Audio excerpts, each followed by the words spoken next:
अकोला शहर अतिसंवेदनशील म्हणून ओळखले जाते। शहरातील नागरिकांच्या मनात सुरक्षेची भावना निर्माण व्हावी, कायदा व सुव्यवस्था अबाधित राहावा, गुन्हेगारांवर वचक निर्माण व्हावे, तसेच गुढीपाडवा, चेट्रीचंड, झुलेलाल जयंती, रमजान ईद, श्रीरामनवमी, महावीर जयंती, श्री हनुमान जयंती हे उत्सव शांततेत व निर्भीड वातावरणात पार पडावे याकरिता 29 मार्च रोजी सायंकाळी पोलीस अधीक्षक बच्चन सिंग यांच्या मार्गदर्शनाखाली शहरातून रूट मार्च काढण्यात आला।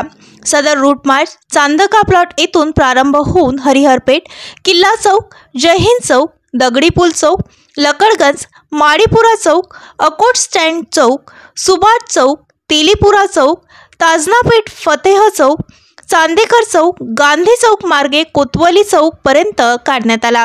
सदर रूट मार्चमध्ये अभय डोंगरे, अप्पर पोलीस अधीक्षक सतीश कुलकर्णी, उपविभागीय पोलीस अधिकारी यांच्यासह 20 अधिकारी, 140 अंमलदार, 3 RCP प्लाटून, SRPF 4 प्लाटून तसेच वज्र वाहन, दंगा काबू वाहन, 2 फिरते CCTV, मोबाईल व्हॅन, दामिनी पथक आदी सहभागी झाले होते।